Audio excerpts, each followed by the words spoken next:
name's Artie. I directed Safe, and I'm also the artistic director of Spare Tyre. Oh dear, the director's chair. And I'm going to facilitate the discussion today, but just asking questions, and then we'll see who in our group wants to say or respond to your questions. Do you want us to just go down the line and everyone can just introduce themselves? Shall we just do that? So, I'm Cisco. I played the director. Rick, the hack. Vicky, Councillor Robert. Linda, the pilot. Faye, health and safety. Joe, number 2 artiste. Bobby, number 3 artist. 2 as well done. Joyce Prendergast, care assistant. Joyce Prendergast, care assistant, aka David Munns, aka David. I'm Alma, and I'm the health and safety staff. so there you go. That's the gang. Do you have any questions for us? Hello. Yeah. Hi, I'm Kate. I was interested in the decision to put the film at the end and kind of seeing people as themselves rather than in character. I just wondered what your thinking was behind that choice. Oh, shall I answer that? Yeah. Well, it was exactly for that reason, to show them as they are. Because I think we don't see people as themselves very often. You know, you're walking, we all register people as perhaps two-dimensionally, or we have a stereotype in our head of older people. So I just wanted to show them, and different sides of them as well through that. Brilliant, thank you. Also, I should tell you that Joyce isn't all she seems either. Joyce isn't all she seems either. There is something going. I will tell you that there is something going on behind her cheery nature and her serving tea. There is in fact a lot going on. In fact, a lot going on, and I've written about, and I can tell you that I've written about it. That's your backstory for your character. Yes, right? the backstory for my So character. come to that. Yeah. Yes. There's a whole lot that David has kind of done as a backstory for his character. Any other questions?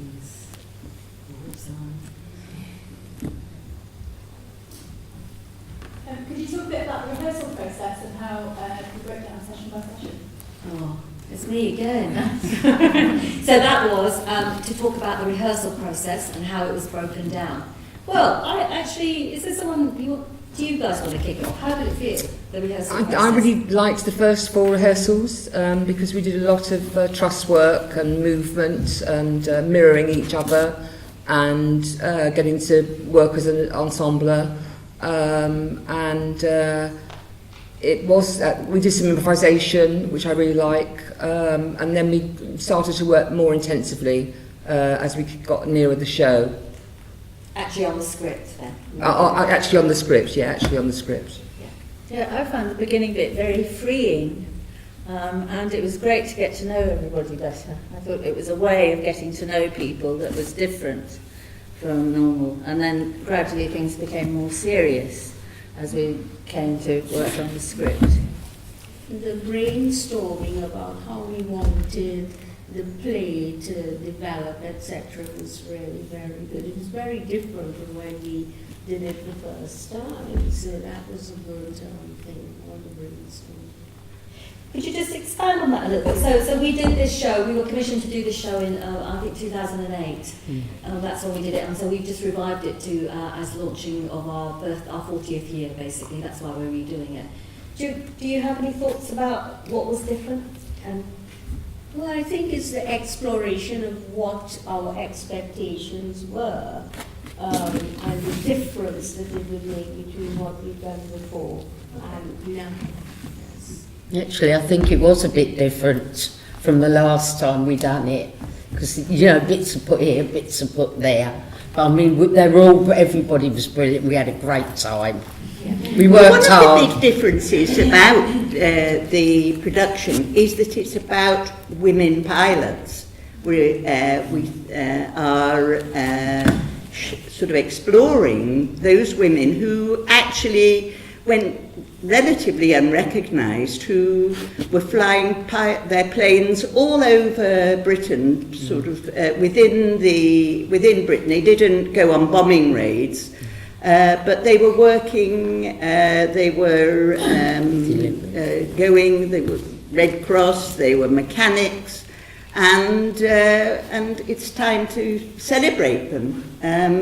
Some of whom have only recently died, even, so they lived a long life without actually being noticed. And after the war, but nobody really mentioned them at all. Nobody mentioned them at all, and they themselves never bigged themselves up. They never spoke very much about it. Very modest people. So that's a big change in the production. And I suppose it came through because when we started the process, we asked. We've been working with lots of artists from our community groups. We put an offer out and said, who wants to be part of this? And this is the company that came forward. Well, I would say this is sort of the company that came forward when in its original form, actually.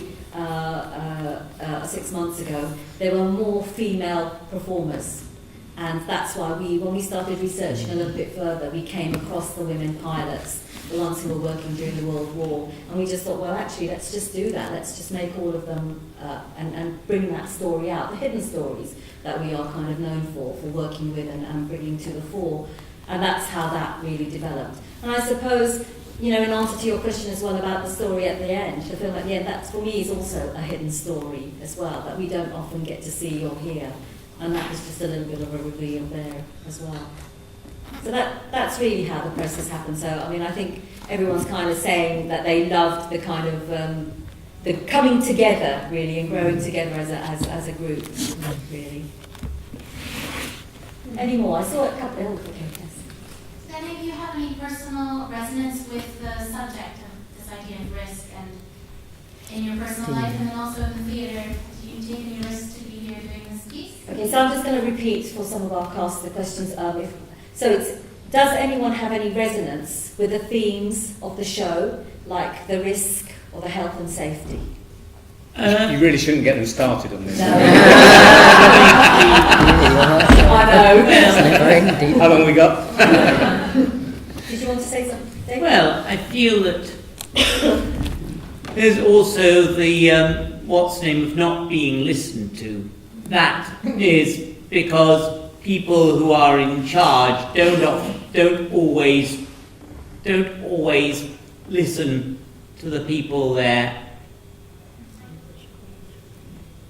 what's the name? They're caring for. They're caring for. They don't always listen. They don't always listen. And it can be a two-way street. I mean, sometimes they don't listen. Sometimes there are people who don't listen and people who. But then, human ignorance isn't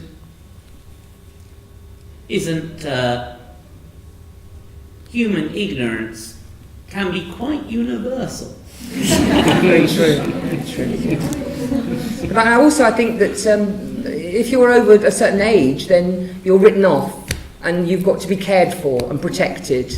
And, we're different ages and we don't really need to be cared for and protected unless we become really disabled mentally or physically. But we've certainly got a lot of years of enjoying ourselves and acting and singing and dancing within us. I still work, and I'm retired, semi-retired, and I'm in the caring sector, and it's all about risk assessment, because I do risk assessments myself.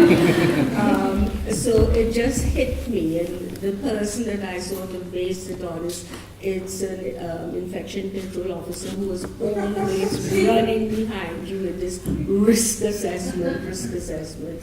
And I do audits for clotting assessments and bleeding assessments, and as soon as they see me, they say, "Oh God, what have we done wrong now?" That's the first thing.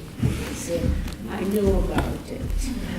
John, I wondered if there's a little story that you told us earlier today. You wanted to share that. What about real life Yes. hinting upon? On Wednesdays I do a joint project with students from the St Martin's School of Art, and we were in some community gardens, and we were being split up to take some paper and charcoal and do some drawing, and the tutor said, "Oh, would you like teas and coffees?" And one woman said, "Well, are we going to be drawing?" And the tutor said, "Yes." He said, "I can't draw and drink tea at the same time." Wrong. Straight out the play. Yes, indeed. And there were a couple of more hands going up in the background. So The lady asked exactly the same question I was going to ask. Okay, right. So it's about the resonance. Anyone has any resonance with a theme or? Well, I am somebody who's coming tomorrow. I just finished a project with the Women of the World, and we use umbrellas as pods so that you could come and talk quietly. And the first thing she said, "Now be careful with the umbrellas, it's a risk, it's a risk." And I didn't tell her anything to do with this. And see the umbrellas. I think another resonance for me is about us mostly being older people and how invisible you can become when you get old. And it's really nice to come together and say, we're here, we do exist, we can still function, and we can do something together. Yes. See, I don't get that. On a Because stage. I don't find it like that. I mean, I'm 80, and I do not I find the people are pretty good with me. So it doesn't always work for everybody. I suppose maybe we're talking about, you know, having a platform for older people to be able to perform in this way and to be able to voice. I noticed something this week. I was very kindly given some shower gel by one of the cast. I don't know if they were trying to tell me something, but on it said, "Do not get near your eyes with this shower gel." Who knew? Who knew that soap got in your eyes? It hurts, you know. So it's that kind of health and safety. I think the play is satirising. Really, it's not saying all health and safety is nonsense, but it's just saying, look, let's be sensible about things. Let's use some common sense. I think. Common sense. I just found it really interesting to see in the plays how you guys were getting frustrated. And then the council was like, but this is my job.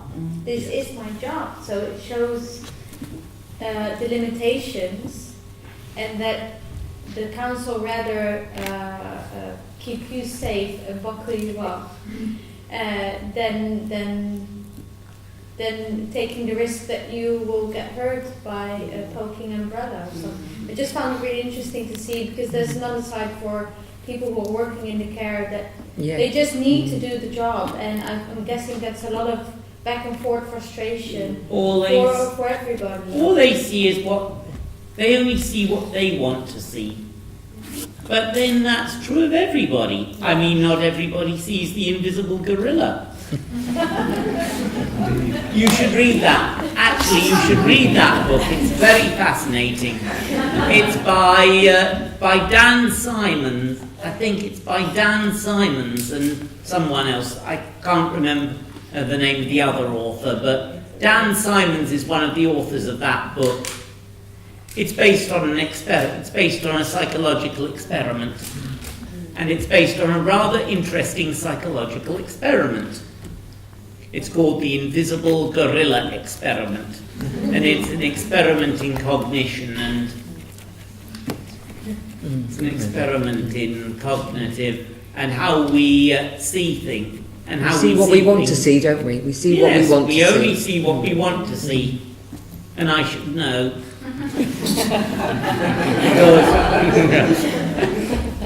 Well, I don't want to dominate the conversation. But I might also point out that as well as being an actor and writer, I also happen to be a magician. And I really am a magician. He really is a magician. He really is a magician. What's the next project? Oh, what's the next project? Well, Councillor Roberts. I think that would be telling. I think you have to wait and see. But we have a very, very interesting project. Which is very local. Very local. And very true. And very true. It's actually very true. It really happened. Really happened. It's a mystery. There's several projects in the pipeline. For us as a company, as Spare Tyre, there's several projects in the pipeline. So currently we're also working with, I think there are members of Kingston University sitting up there, yay! We're doing a project with them at the moment. We've taken all the recordings that we had from, we were doing a project in Roehampton, and we gathered a lot of oral history, and they are actually turning that into a live performance for us, using that recorded history and stories. We've got with a school, we're working within a school, and we're working with them to produce instruments out of recycled materials and to create a band. In the autumn we're going to be taking out the garden again, which is our work that we're doing with people living with dementia and with carers. And then we've got a whole series of things happening as part of the birthday celebrations, projects that will just slowly start being kicked off, and what Vicky and Linda are referring to is one of those projects, tentatively called Invisible Women at the moment, which is what we will work around as well. So we'll be theming around, I guess, the themes that we usually have been working around for the last 40 years, mainly around women, adults with learning disabilities, and older people, and women who've experienced violence. So there'll be projects along those lines that we're doing. Also, there's our circus. Also, they're coming soon, our circus cabaret. Okay, there's another project that's to do with what we're calling our artist-led project. So artists who've been working with us over the last, last decade, I guess. So whether they've come to us as placements, or as volunteers, or are part of our regular groups, they're developing their own individual projects. So we're actually producing some of those as well over the next couple of years. So just a few there. Are you based at the Albany in Sheffield? We are based at the offices are based in the Albany, but we kind of move around. Our work takes us in several boroughs around London and up and down the country as well, around UK. Yeah. I've got a question for Vicky. Sure. Are you fluent Icelandic? Unfortunately not, no, from the Yorkshire Dales. They're all Vikings. But I have been to Iceland several times. And you can sing the songs. And you can sing the songs. And you can sing the songs. Oh, I can sing their songs, yes. Very good. Yes. I used to go on drunken coach trips with lots of Icelanders. Picked up the songs. Frankly, I'm shocked. Sort of honorary member of the Iceland Fish Bank. The fish bank.